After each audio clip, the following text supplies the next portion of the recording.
Hello everyone, नमस्ते अनि स्वागत छ हजुरलाई हिमालय किचनमा। आज म हजुरहरुको लागि लिएर आएको छु चिकन पिटा ब्रेड रोल रेसिपी। ल अब यसको लागि मैले यहाँ बलमा 2 कप आटा र मैदालाई मिक्स गरेर लिएको छु। मैले 1 कप आटा र 1 कप मैदा लिएको छु। हजुरहरुले आटा र मैदा लिएर पनि बनाउन सक्नुहुन्छ। र अब मैले यसमा राखे 1 सानो चम्चा जति यीस्ट, 1/4 चम्चा नुन, 1/4 चम्चा चिनी। यसलाई अब राम्ररी मिक्स गर्नुपर्छ पहिला।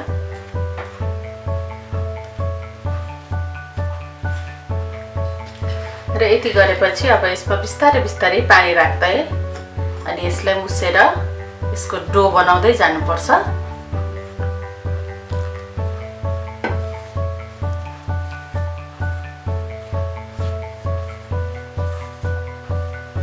हामीले चाहिँ पिज्जाको लागि पिज्जा डो कसरी तयार गर्छौं यो पनि ठ्याक्कै त्यसै गरी गर्ने हो।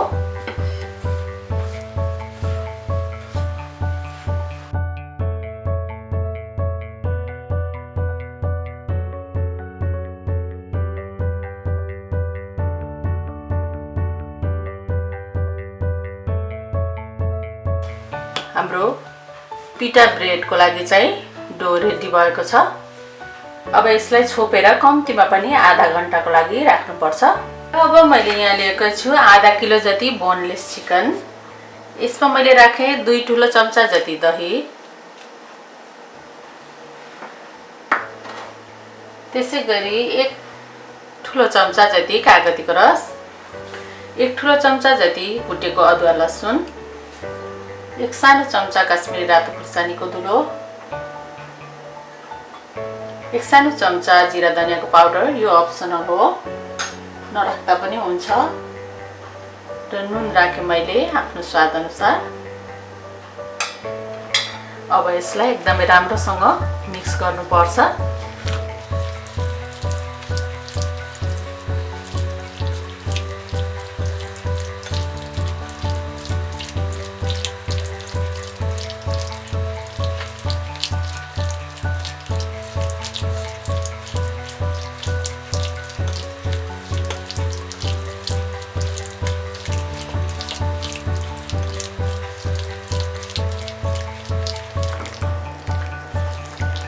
ल अब यति गरिसकेपछि अब लागौं स्टोभतिर।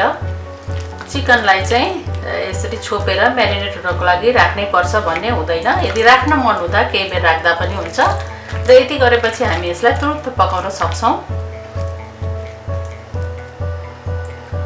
ल अब मैले यहाँ प्यानमा 1 ठुलो चम्चा जति तेललाई तताउन राखेकी छु। तेल ताति पनि सकेको छ।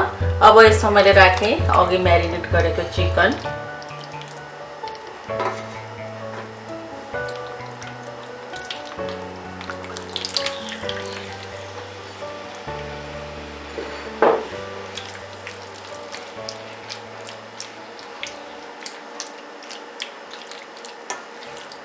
अब चाहिँ यो चिकनलाई राम्ररी पाकुन्जेलसम्म पकाउनु पर्छ। र सुरुको 5 मिनेट मैले चिकनलाई छोपेर पकाउँछु।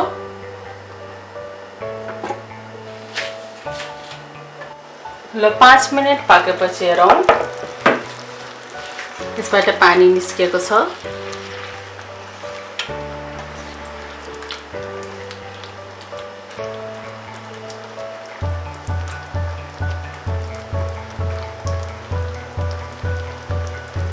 र अझै अरु 5 मिनेट यसलाई म छोपेर पकाउँदै छु। ल अब चिकन पाक्दै गर्दा म यसको लागि सस बनाउँदै छु। र यसको लागि मैले यहाँ बलमा राखे 1 ठुलो चम्चा मायोनेज,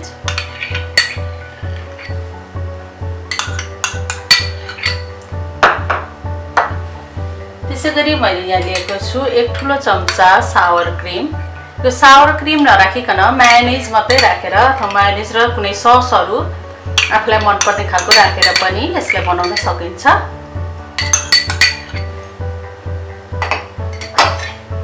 र मैले यहाँ लिएको छु 1 सानो चम्चा केचप। पिरो केचप या पिरो हट ससहरु पनि यसमा राख्न सकिन्छ। अब यसलाई चाहिँ एकदमै राम्ररी मिक्स गर्नुपर्छ।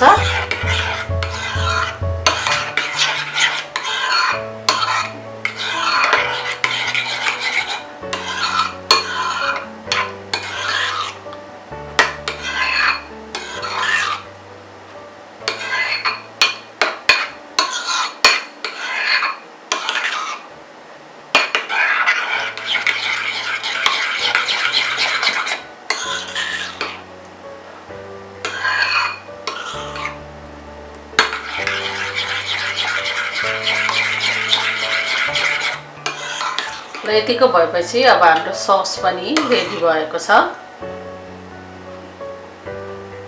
ल यसबाट पानी निस्केको छ। अब यसलाई नछोपिकन केही बेर पकाएर यसबाट आएको यो पानी पुरै सुकाउनु पर्छ। र चिकन यतिको भएपछि अब मैले यसमा राखेँ एउटा ठुलो प्याज यसरी लामो गरेर काटेको। थोरै नुन राखेँ मैले प्याज राखेपछि। र अब यसलाई चलाइदिउँ।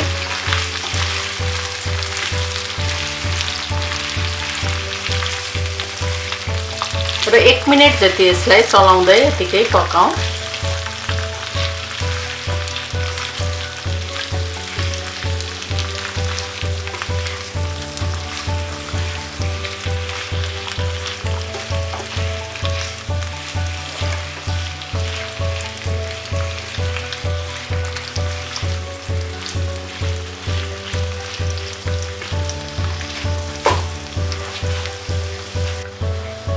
ल अब भने हाम्रो चिकन रेडी भएको छ। अब यसलाई म एउटा प्लेटमा सार्छु।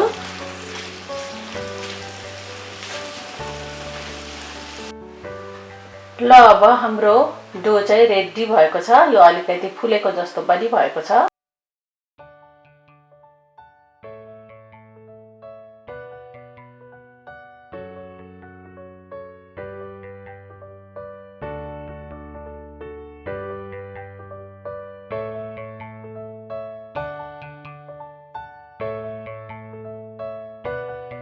मैले यहाँ एउटा डल्लालाई लिएँ र यसमा माथिबाट म यसरी थोरै पिठो राख्छु।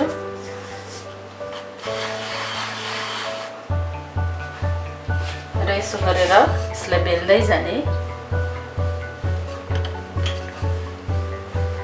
हामीले चाहिँ सुक्खा रोटी पकाउँदा जसरी बेल्छौँ त्यसै गरी बेल्ने हो यसलाई।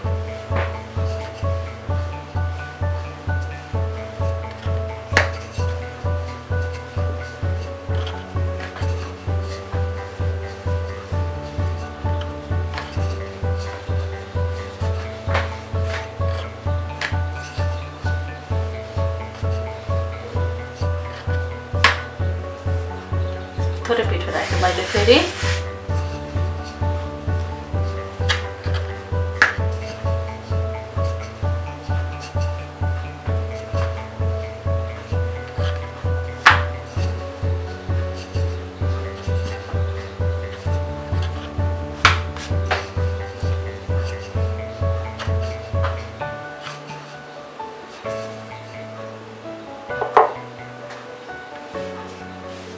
यतिको भएपछि मैले यसलाई साइडमा राखेँ। त्यसै गरी अर्को पनि म बेलेर देखाउँदैछु हजुरहरूलाई। यसमा पनि त्यसै गरी पिठो राखौँ।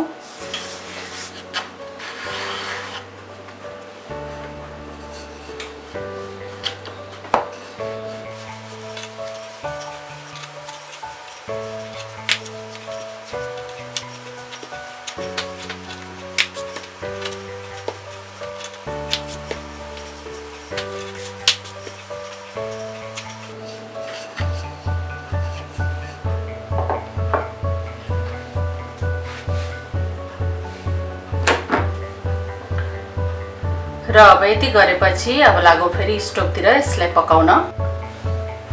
ल अब यहाँ मैले प्यान तातेपछि यसरी रोटीलाई राखेँ। अब यसलाई राम्ररी पकाउनु पर्छ। र यो साइडमा हल्का यसरी बबलहरू देखिन थालेपछि अब मैले यसलाई फर्काएँ।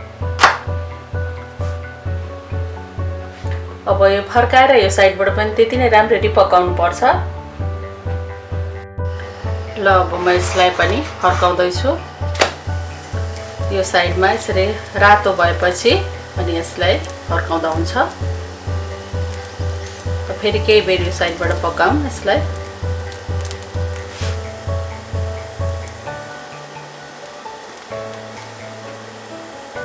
ल अब यो दुवै साइडबाट पाकिसकेको छ।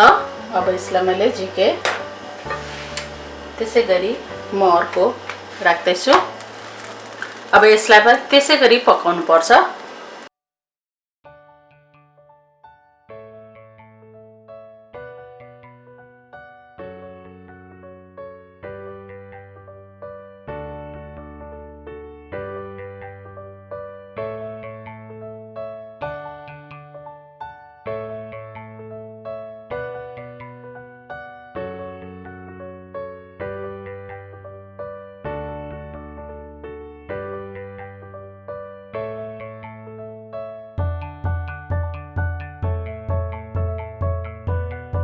ल अब लागौं रोल बनाउनतिर।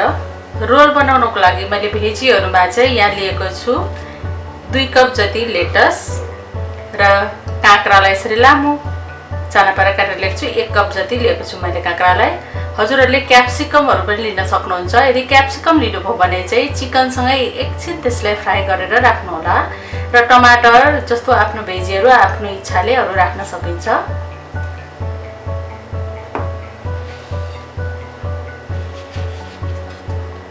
मैले यहाँ बनाएको ब्रेडलाई लिए।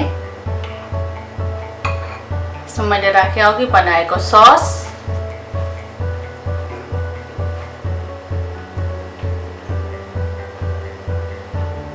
राखेपछि मैले चिकन राखे।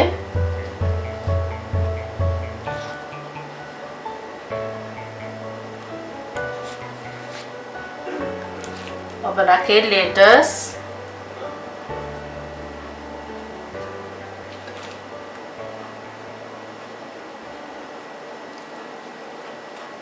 त्यसै गरी काँक्रा,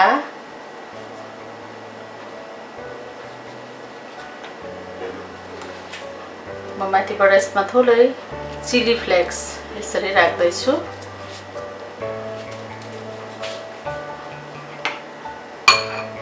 र अझ मिठो बनाउनको लागि ससलाई फेरि म माथि यसरी राख्दै छु।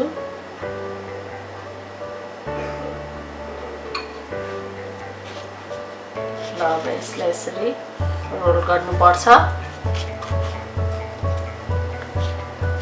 र यति गरेपछि हाम्रो चिकन पिटा ब्रेड रोल चाहिँ खानको लागि रेडी भएको छ। ल अब हाम्रो चिकन पिटा ब्रेड रोल चाहिँ यसरी खानको लागि रेडी भएको छ।